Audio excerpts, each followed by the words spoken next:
the covenant that you have between you and Taylor and God it's a big deal. Let's put that aside. You told me that you would never do this. I told you guys were going to hit a really hard seasons, and you assured me, you gave me your word that you would fight and that you would work through that, you'd get help. And so I said, you owe me a year. I felt like, good answer. Whoever in the Bible, you owe me 7 years, whatever. But I said, you owe me a year. You will get help. You will go to an intensive, and then you will have weekly marriage counseling. And if after 1 year you still want to divorce my daughter, then I release you. I never saw the guy again. So obviously I have no power of persuasion whatsoever. But all this to say, so this was a young man I loved, gave him my blessing. Aaron and I did. He said all the right things. And I believe in his heart when he assured me that he would never leave, that he would fight for his marriage with my daughter, that he meant every bit of that. But I got super cynical.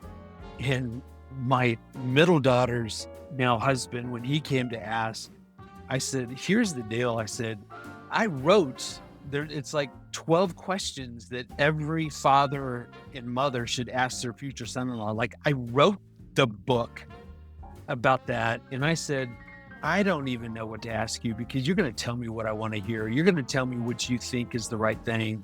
I'm not buying it. And I feel bad now looking back. Yeah, I was so hurt by that I was very cynical.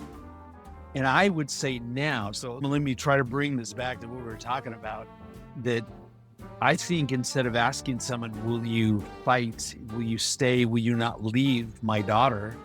Instead, you look for evidence that they're teachable, that they're humble enough to have gotten help, that they've gone in to get counseling. Like, to me, commitment and truly exhibiting commitment is the fact that you've already reached out. You have mentors, you have counselors, you're curious. So let's see, I'm bringing this back.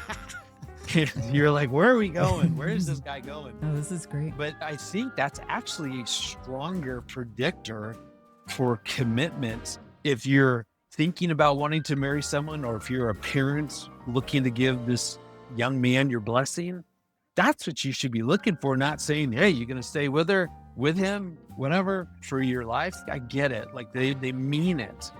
But the stronger, I think, evidence is that I'm teachable and that I pursue knowledge. And that's evidence that you're getting help and you're reading. And that's what I started to then ask. And my middle daughter's now husband, that's where I went with him, is to say, show me how you pursue growth in your life, and you're willing to be humble enough to say, I don't have all the answers, so let me go to counseling, let me get a mentor, let me read.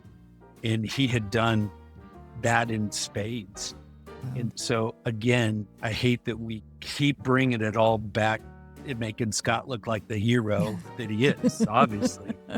He's but my you're hero. right, like that, right? In mine now, he's a harp wielding hero in my life now with your brilliance around curiosity. But I think that's another way that it plays out, that curiosity means that I don't have all the answers and I want to keep growing and learning, and I'm willing to get help and to ask and to do that kind of stuff. So I'll stop talking about it.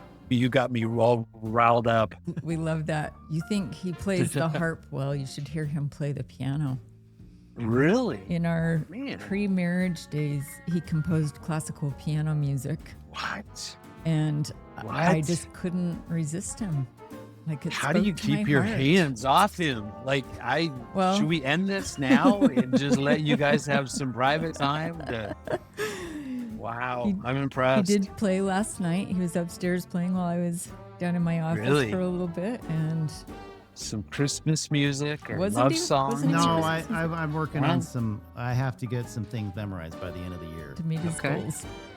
Some Debussy and Rachmaninoff. So.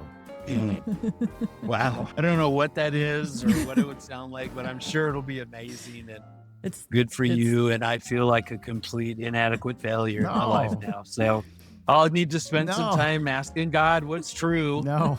Look at Scott. No. Look at me. You've got 30 years of your own path. I've of written 0 beautiful, books, wonderful things. Greg.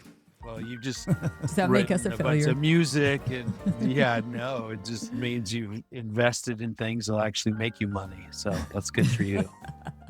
Playing the piano does not make me money. It could.